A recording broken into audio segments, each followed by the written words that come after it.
من الممكن أن تقوم لولا الدور الذي لعبه المثقفين في هذا الوطن وفي هذا المجتمع على امتداده العربي بالكامل.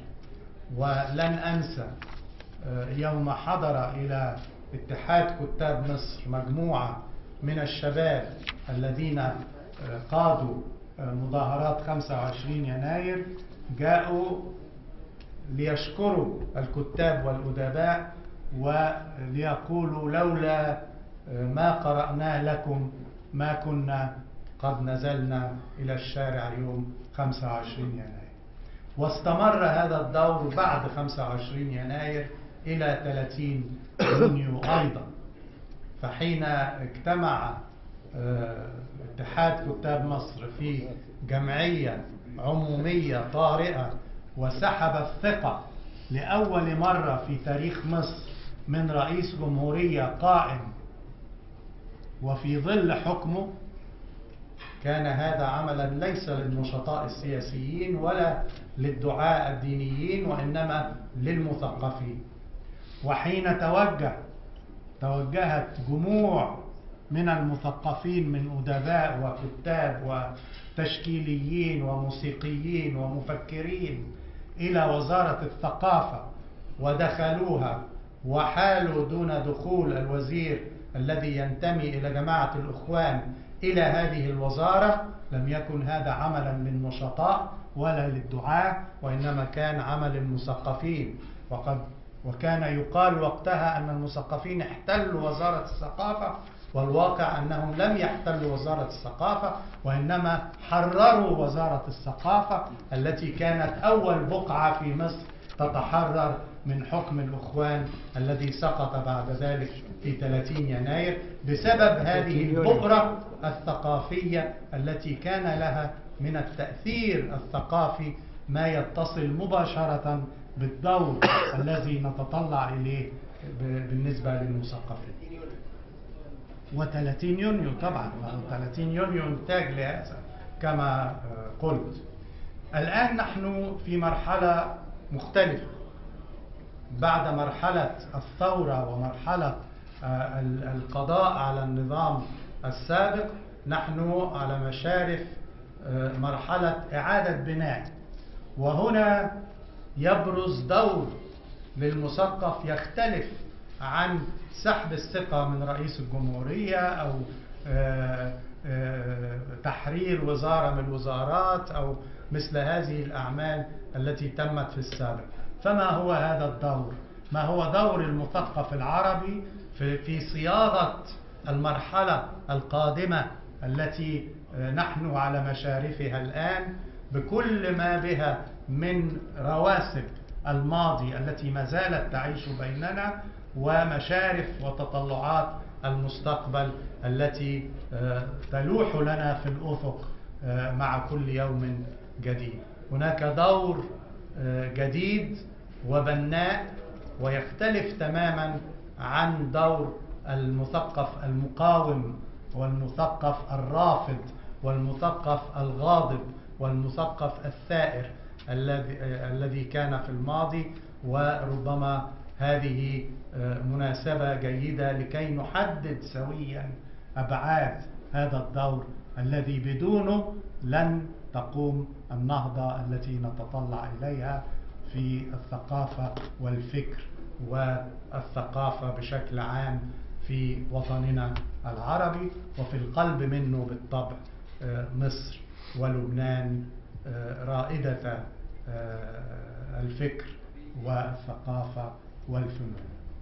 يسعدني أن يكون معنا في هذه الجلسة الدكتور رضوان السيد المفكر المعروف والأستاذ الجامعي، والدكتور جورج قرم الوزير السابق والوزير السابق والأستاذ الجامعي أيضا في فرنسا ولبنان، والدكتور طارق متري وزير الثقافة الأسبق،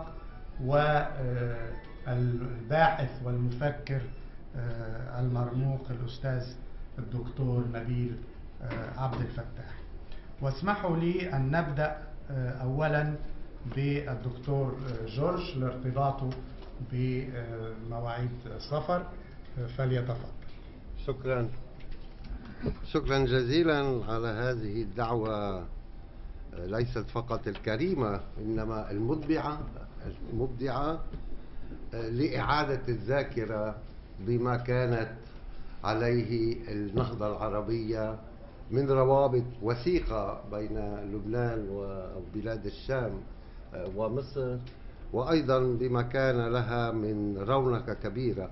وفي الحقيقة أود أن أقول أن الانقطاع بالذاكرة الجيل الشاب العربي الحالي هو مزدوج، ليس فقط الانقطاع ونسيان النهضة العربية بالقرن ال19 وعظمتها، بل أيضا نسيان ما كانت عليه الحضارة العربية الإسلامية من الانفتاح والتفاعل مع كل الحضارات الأخرى، ومن إنتاج كل أنواع العلوم والمعرفة بما سبق أوروبا بقرون عديدة. فهو بالفعل انقطاع الذاكرة مزدوج، ويجب أن يعالج في نظري الانقطاعين، لأنه هم سبب غزو الفكر المتطرف أو الفكر التكفيري.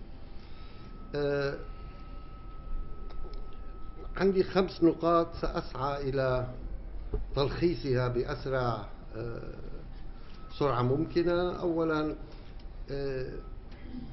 ملاحظة عامة بالنسبة لعلاقة المثقف في عالمنا العربي والإسلامي والدولة أو السلطة في تاريخنا، هي دائما كانت بين الممانعة والمعانقة. وأخاف أنه ما نزال إلى حد بعيد، مش لا تعميم على كل المثقفين طبيعة الحال، إنما الضغط على المثقف العربي إجمالا من الدولة هي إما المعانقة، أو إذا المثقف ملتزم أو عنده مناعة الممانعة. وأنا أعتقد أن هذا يعود إلى تقاليدنا القديمة جدا بالشعر العربي في المدح والذم والرثاء، وما نزال نشهد اليوم وطأة هذه التقاليد أعتقد في حياتنا العامة والثقافية. الملاحظة الثانية، لا يمكن أن نتكلم اليوم فقط عن العلاقة المثقف مع الدولة كسلطة. المثقف اليوم والمثقف العربي والمثقف إجمالا، بس نحن عم نتحدث عن المثقف العربي، يتعرض لقوة جذب قد تكون يستحيل الممانعة من قبل أيضا مؤسسات عديدة. في أولا الأحزاب ما تزال فاعلة، الأحزاب الدينية الطابع منذ انهيار الاتحاد السوفيتي جذبت العديد من المثقفين. الكلام عن الدين أصبح يسيطر على الساحات الفكرية، وسآتي إلى وصف النتائج الكارثية للحيز الثقافي. أصبح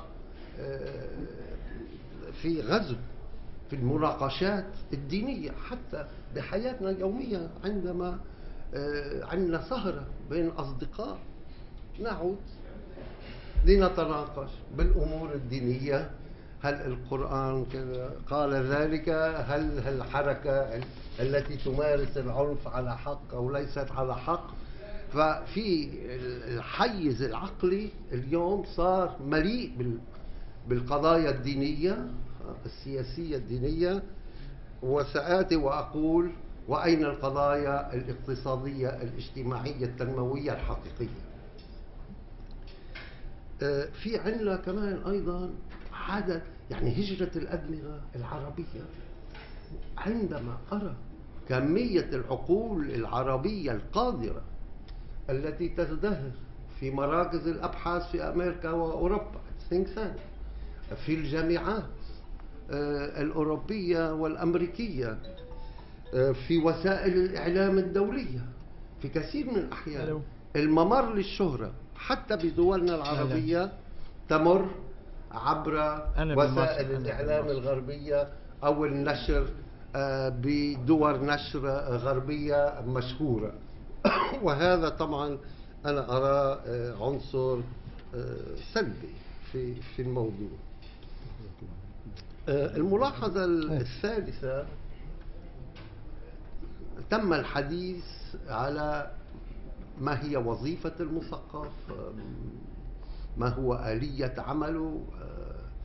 أنا أعتقد، وأحد المحاضرين الذين سبقوني قالها وأنا أؤيد، أنا في نظري المثقف خاصة بالحالة العربية هو الذي يزيد من معارف الأمة أو الوطن.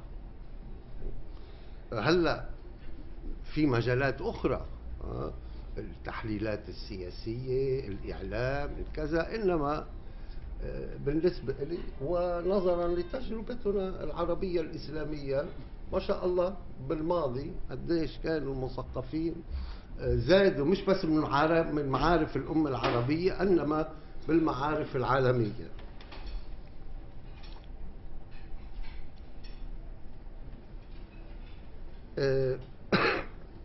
الملاحظة الرابعة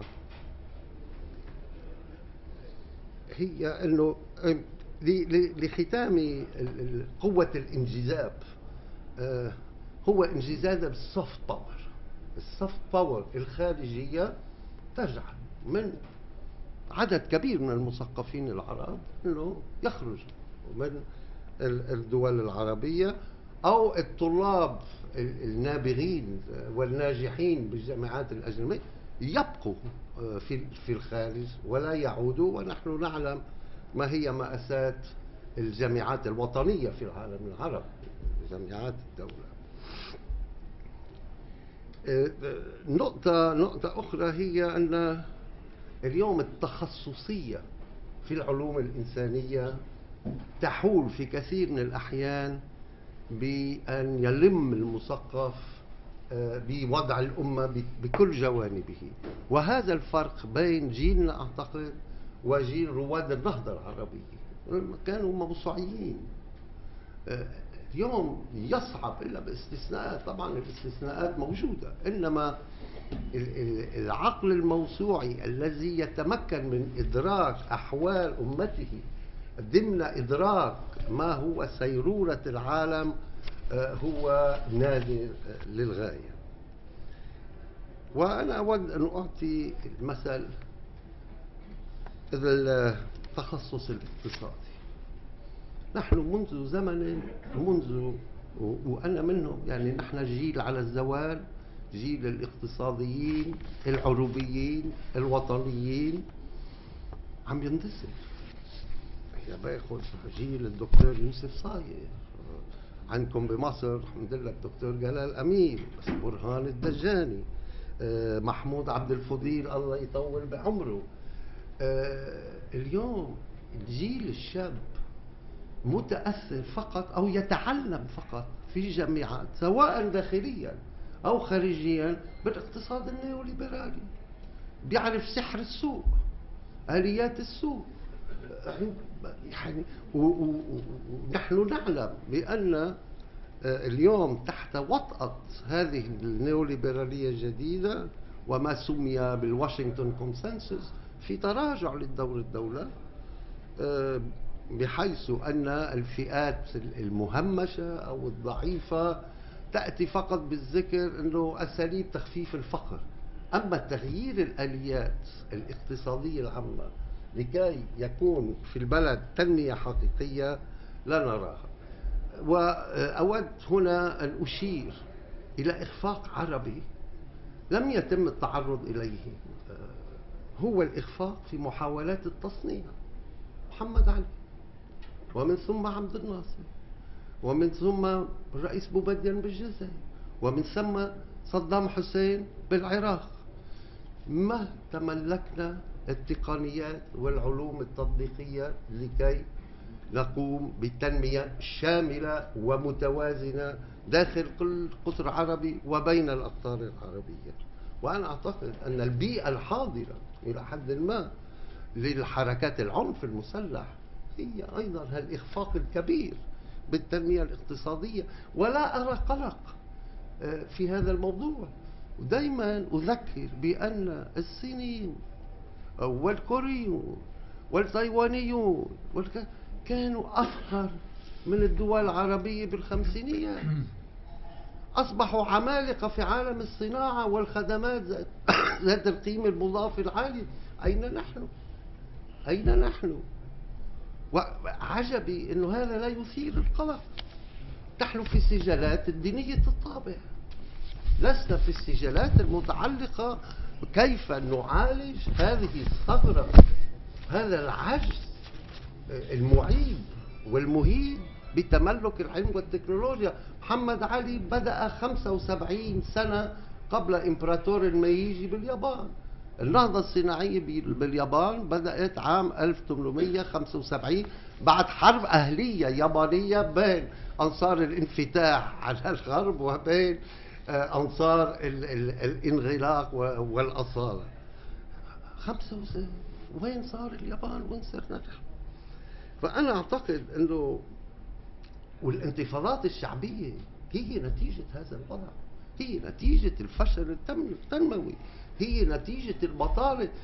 إذا بتطلعوا على إحصاءات البطالة العالمية نحن عم نكسر كل الريكوردز، يعني نحن أكثر منطقة عندها بطالة، عندها عدم اشتراك بسوق العمل، مش بس عدم اشتراك النساء بس إجمالا القوى العاملة هي نسبة متدنية من إذا بتروحوا بتشوفوا إحصاءات براءات الاختراع الصناعية نحن بآخر القائمة.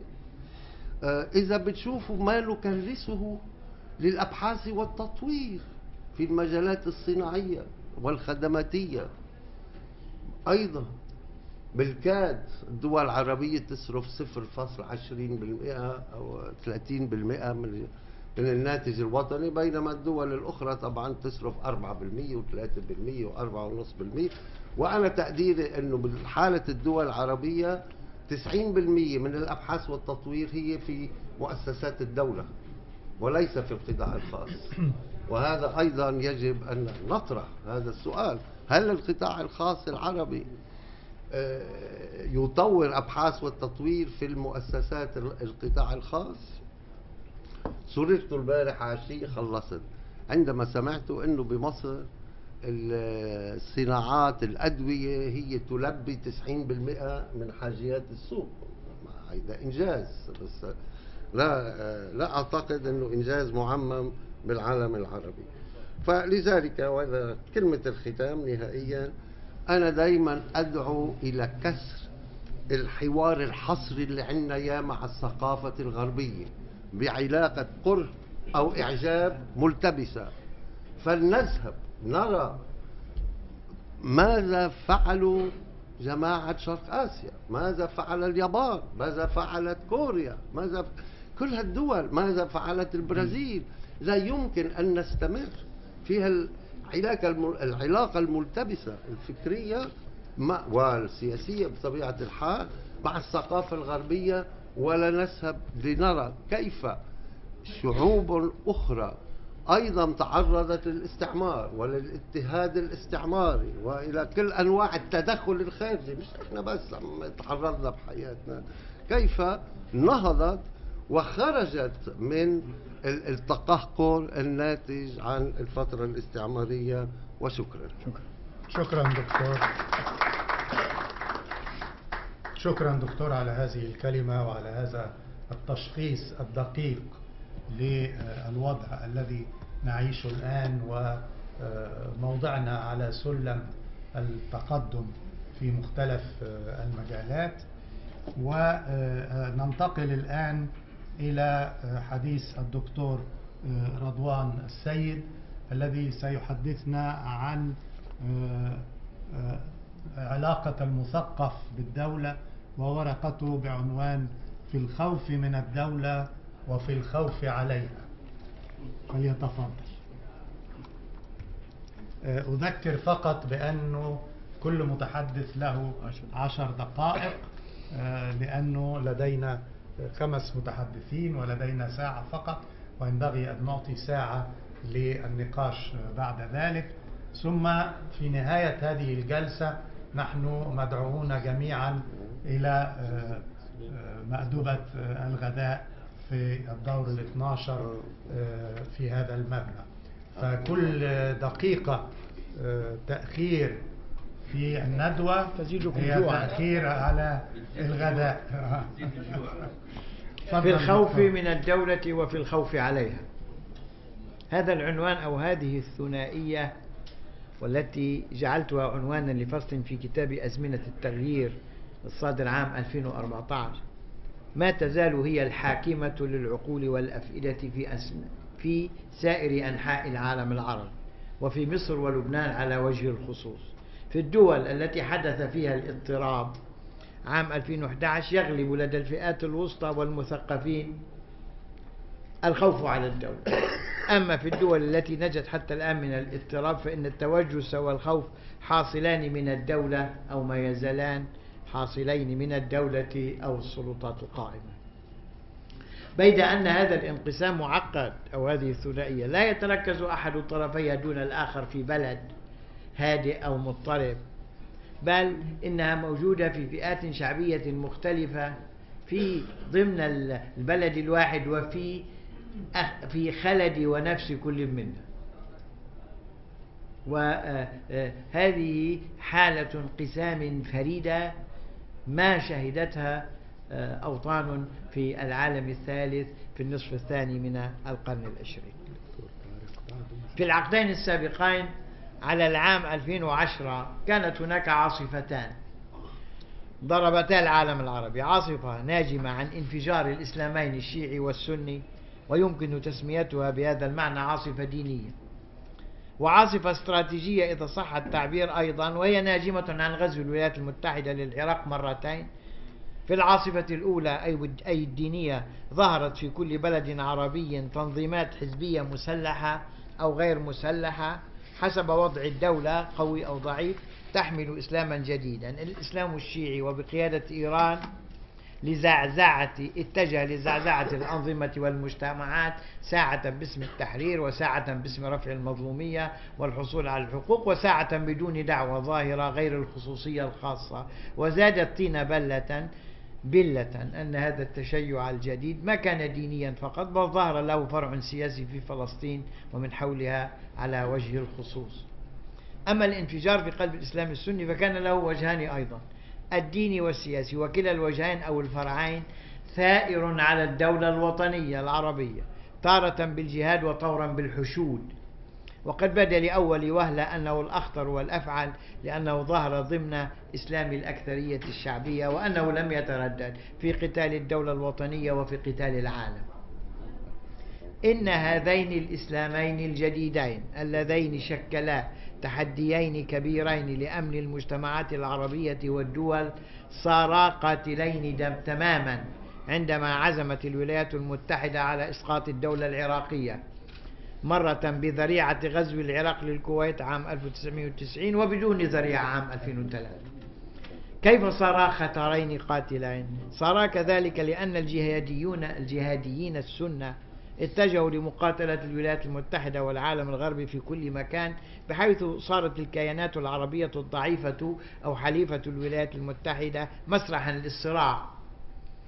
ولأن إيران قررت استخدام التنظيمات الشيعية في الاستيلاء على البلدان العربية التي فيها تنظيمات شيعية مذهبية أو سياسية، وذلك مثل العراق ولبنان وسوريا وغزة واليمن والبحرين. والطريف أنه كما كان الجهاديون السنة يدعون أنهم يقاتلون الأمريكيين وحلفائهم، فإن التنظيمات الإيرانية والمتأيرنة كانت تدعي وما تزال أنها إنما تقاتل أمريكا وإسرائيل، إنما في البلاد العربية فقط.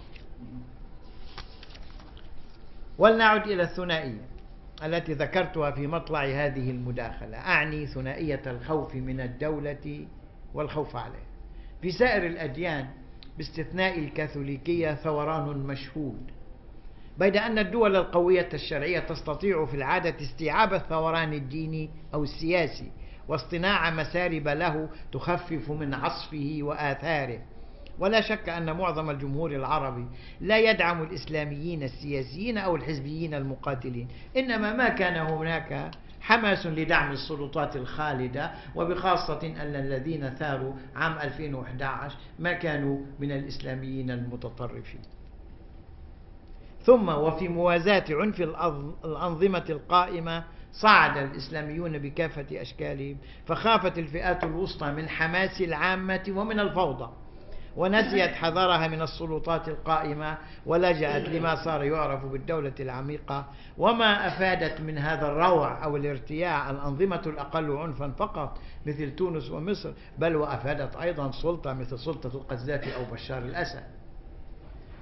وإذا كان يمكن فهم حالة مصر في التقلب على جمر الثنائية ذهابا وإيابا خلال فترة قصيرة 3 أو 4 مرات خلال 5 سنوات، فإن حالة لبنان أصعب، وذلك لأن أزمة الدولة بالمعنى العميق طويلة وممتدة، فالنظام لا يشعر أحدا بالرضا، وفي الوقت نفسه هناك اقتناع ممض أنه لا بديل له أو عنه. وكنا نقول إن المجتمع بلبنان أقوى من النظام، وبمصر فإن الدولة أقوى، لكن هذه مقولات تبسيطية. فالحق أنه إلى جانب انقفال النظام اللبناني بسبب الوضع الطائفي، هناك وقوع لبنان من جديد في قلب الصراع الإقليمي. هكذا كان الوضع أيام سيطرة منظمة التحرير الفلسطينية، وهكذا هو الوضع اليوم أيام سيطرة إيران من خلال حزب الله على لبنان. ومما يدل على حالة الاستعصاء التي يعاني منها لبنان أنه رغم تصدع كل المؤسسات فإنه ما ظهر إجماع بين اللبنانيين على ضرورة إنقاذ الدولة. هذا يدل على عمق الانقسام، وهو الأمر الذي حصل في مصر. ما فيش واحد مصري عام 2013 إلا وقال بنا ننقذ الدولة المصرية بأي ثمن. في لبنان ما فيش إجماع حتى الآن، مع مؤسسات متصدعة ومعطلة وكل شيء سائر إلى الانهيار. ما ظهر إجماع بين اللبنانيين على ضرورة إنقاذ الدولة، وهو الأمر الذي حصل في مصر، بل الحال كما في أيام ياسر عرفات والفلسطينيين، إذ ما يزال هناك أناس مع إيران والنظام الأسد وأناس ضده. لست مستخفا بمعنى هذا التشخيص أو نتيجة هذا التشخيص بثنائية النهوض بين مصر ولبنان، والمطلوب ليس استعادتها بل تجديدها في ظروف مختلفة تماما وشروط مختلفة تماما. إن الشرط الأول للتفكير في النهوض يظل في الخروج من هذه الثنائية التي نحن أسراها كأنما هي شبكة عنكبوتية. فبالخوف من الدولة نظل في تذمر وثوران، وبالخوف عليها نعود أو نبقى في الدولة الشمولية. هناك اختلالان في مسيرتنا، أحدهم عام والآخر خاص. والأول اختلال في التوازن بين الدولة والمجتمع، والثاني اختلال ناجم عن تضاؤل أدوار فئات المثقفين والسياسيين المحترفين في المجال العام، حيث حل محلهم وإن بدرجات متفاوتة النشطاء السياسيون والدعاة الدينيون. في الحقب الماضية كنا نتحدث عن الدولة القاعدة والدولة القائدة التي تتقدم لدفع الدول العربية الأخرى في مدارج النهوض والوحي، وما عاد الأمر كذلك في نظر البعض. لكن علينا أن لا ننسى أن سنغافورة وهونغ كونغ حملتا الصين بمعنى من المعاني. فالأمر ليس في الحجم، ومصر على أي حال أكبر الدول العربية وأكثرها إمكانيات. الظروف مختلفة طبعا عن القرن التاسع عشر، ووقتها ما كان لبنان دولة، ونحن اليوم نحن العرب اليوم تارة دول أكثر من اللازم وطورا دول أقل من اللازم. وربما كان هذا الاختلال في التوازن بين الدولة والمجتمع بالمعنيين العام والخاص هو الأب المنتج لهذه الثنائية القدرية بين الخوف من والخوف على. فالمستجير بعمر عند كربته كالمستجير من الرمضاء بالنار. شكرا. شكرا للدكتور رضوان السيد. وننتقل الآن إلى الأستاذ الدكتور طارق متري.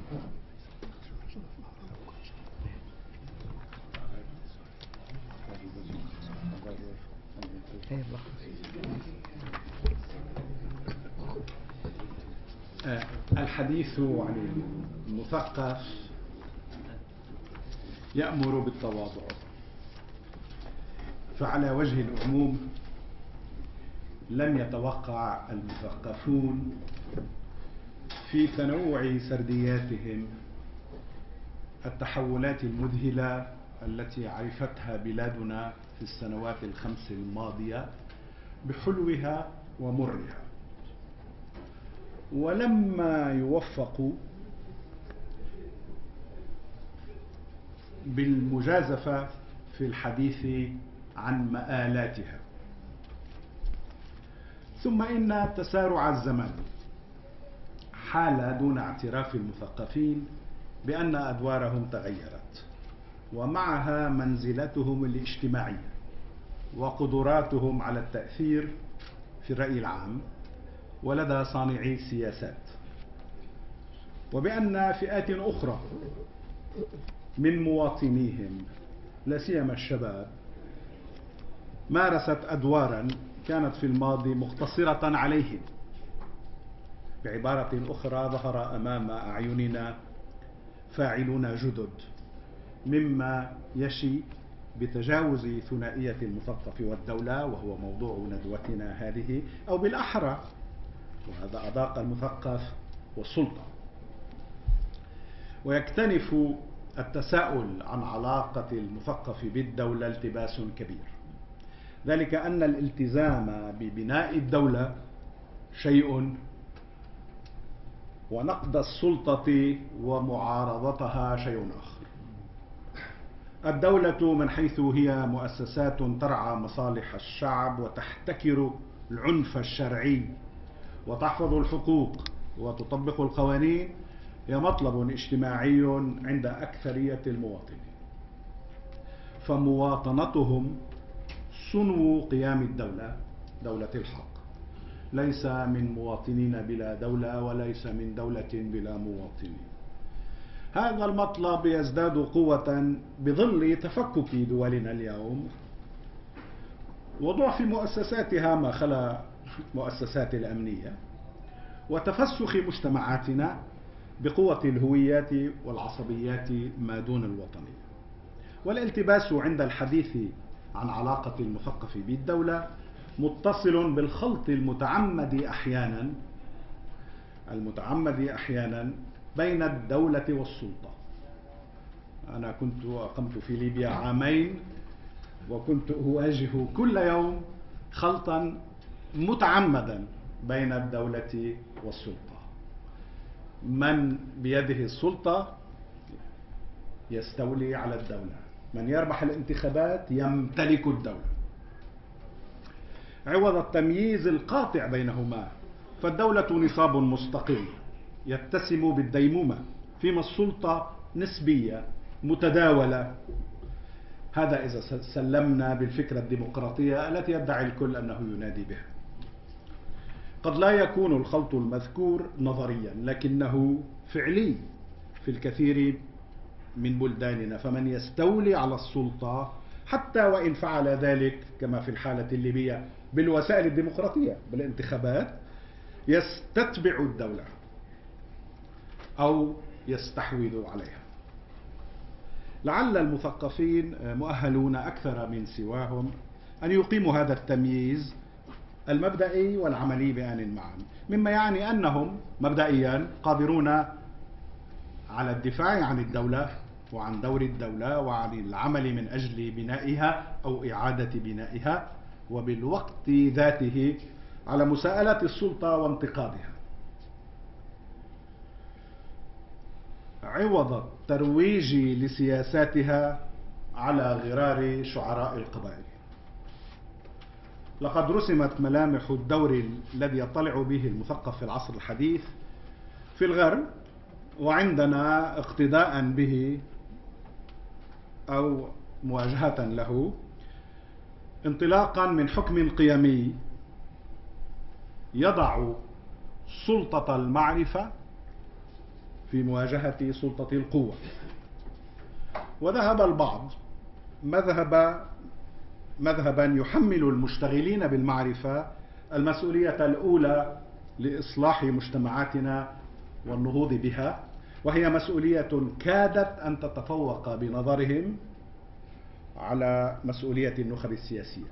ذلك أننا اليوم وبوضوح أكبر نرى كيف تقود الأفكار إلى العنف الإجرامي والدمار، وكيف يؤدي غياب الفكر إلى عنف أكبر. أما البعض الآخر فرأى أن دور المثقف الأول هو عقلنة مجتمعاتنا استنادا إلى المعرفة الميدانية. لا فرق إذا آلت هذه العقلنة إلى إقامة نظام علاقات يفترض إصلاح النظم الحاضرة أو قالت بالثورة عليها. مهما يكن من أمر هذين الرأيين فإنهما يتلاقيان في التشديد على استخدام العقل من غير وصاية، وعلى ضرورة كسر الادعاء بامتلاك الحقيقة.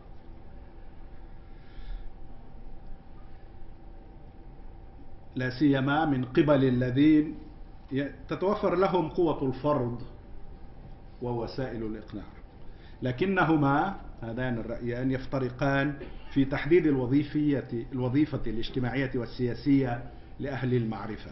ففي الحالة الأولى يخاطب المفكر المجتمع ويستنهضه من أجل التغيير ويكشف أخطاء السلطة وقصورها أو تعسفها. أما في الحالة الثانية يقف الخبير موقف منتج المعرفة التي إذا ما عمت واسترشد بها في صنع السياسات أسهمت في تحديث مجتمعاتنا وتقدمها. ينزع الأول نحو مناقشة القضايا العامة مستخدما أدوات معرفية متنوعة وخلاصات البحوث في حقول متعددة، ويميل الثاني إلى التخصص. ولا يعني ذلك بطبيعة الحال أن المثقف أو المفكر العام ليس صاحب اختصاص في أحد حقول المعرفة، ولا أن الخبير غير معني بالقضايا العامة التي تخرج عن حدود اختصاصه. تقودنا هذه النمذجة إلى التساؤل عما إذا كان المثقف من النوع الأول أقل تأثيرا في السنوات الأخيرة مما كان عليه في عصر النهضة.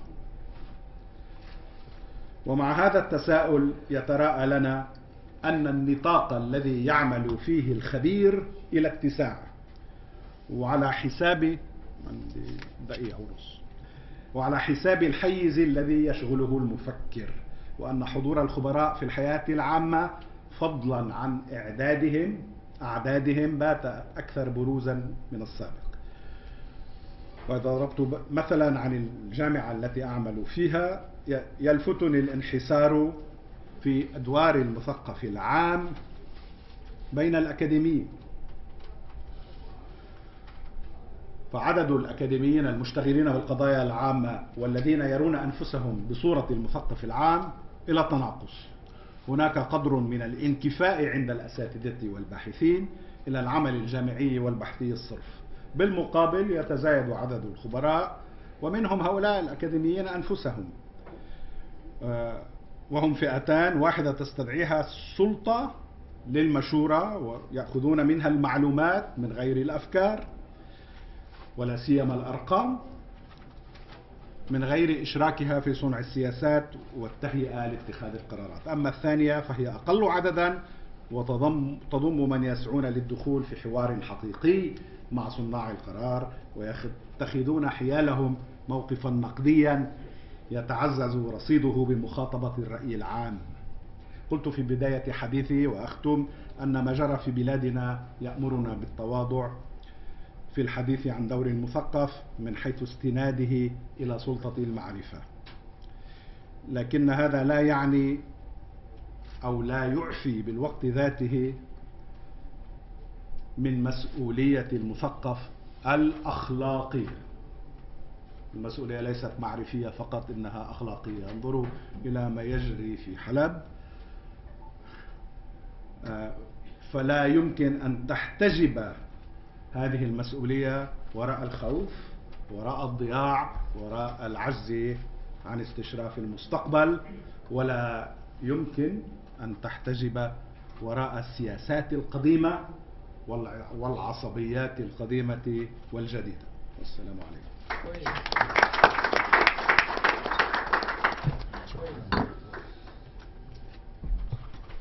شكرا جزيلا. تعلقت بعد ما خلصت؟ لا لا. شكرا جزيلا للدكتور طارق متري وزير الثقافة الأسبق، بما له من باع طويل في هذا المجال، والذي حدد لنا بشكل واضح حدد لنا فارق كبير نحتاجه في هذه الفترة المضطربة، وهو الفارق بين السلطة والدولة في فترة تصبح فيها الدولة مهددة، ولكن هذا على حد قوله لا يعفي المثقف من انتقاد السلطة في دفاعه في نفس الوقت عن الدولة. ننتقل الآن إلى الباحث المصري المرموق الدكتور نبيل عبد الفتاح ليحدثنا في هذا الموضوع. شكرا سيد الرئيس. الحقيقة سوف أحاول الإجابة عن سؤالين. السؤال الأولاني الذي يتعلق بموضوع هذه الحلقة. السؤال الأول: ما هي التحديات الحقيقية والهيكلية التي تواجه الدولة العربية الحديثة باستثناء المثالين المصري ودولة المخزن في المغرب، باعتبار ما كليهما يشكلان دولة أمة أو دولة شبه أمة إلى حد ما في كلا المثالين، بالنظر إلى تطور الدولة والأحرى ثقافة الدولة في الوعي الجمعي في كلا البلدين. إذا حاولنا أن نحدد، طبعا حدد أولا التحديات أو بعض التحديات التي تواجه الدولة في أغلب البلدان العربية، هي دولة ما بعد الاستقلال. ودولة ما بعد الاستقلال تأسست على مجموعة من الهياكل التي صيغت لتحقيق مصالح الاستعمار الغربي، سواء في المثال البريطاني، أنظمة الحكم غير أو أساليب الحكم أو سياسات الحكم غير المباشر، أو الحكم المباشر على النمط الفرنسي، سواء في العالم العربي أو في أفريقيا، البلدان الأفريقية التي خضعت للاستعمار الفرنسي، أو النمط الحكم الإيطالي كما حدث في ليبيا. هذه الهياكل التي صيغت من أجل تيسير حكم المستعمر لهذه البلدان العربية جعلتها مصابة بالهشاشة والضعف، حتى في ظل قيادة آباء الاستقلال الوطني في غالبية البلدان العربية. فإذا هناك أعطاب بنيوية في مسألة بناء دولة ما بعد الاستقلال تعود لهذا السبب، وتعود أيضا إلى أن التطور الاجتماعي أو التشكيلات الاجتماعية الاقتصادية والثقافية لم تنتج أمة ولا حركة قومية بالمعاني التي عرفها المثالين المصري والمغربي أو الأمثلة الأخرى في تطور فكرة الدولة القومية لتاناسيون أو النيشن ستيت في المجتمعات الأوروبية التي تطورت بالجدل والتفاعل بين تطور النظام الرأسمالي وبين تطور الفكرة القومية والدولة القومية معها. هناك عدد من التحديات التي تواجه الدولة في العالم العربي: أزمة الهشاشة البنيوية لمعناها وهياكلها وجمودها وتآكل بعض أسسها وشرعيتها. فعلى سبيل المثال لو رجعنا الخطابات الإسلامية السياسية انطلاقا من بعض الخطابات الصادرة أو التي تنتج في إطار المؤسسات الدينية الرسمية أو من الجماعات الإسلامية الراديكالية الأخرى، سنجد أن ثمة اتجاه لجحد شرعية الدولة الحديثة ولنظامها القانوني المنعوت أو الذي نعت بأنه مضاد للنظام القانوني للشريعة الإسلامية.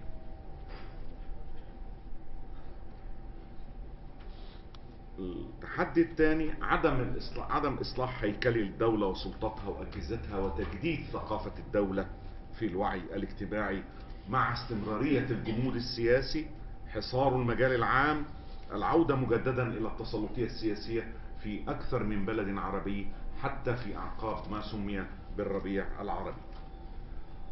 أحد أهم المخاطر والتحديات انهيار الدولة في بعض المجتمعات العربية، ليبيا، اليمن، في ظل الحرب الأهلية، تفككها إلى مجموعة من الميليشيات المسلحة أو إلى مناطق قبلية متصارعة كالوضع الرجوع إلى ما قبل الدولة الليبية في أعقاب الاستقلال، وكذلك الأمر في أكثر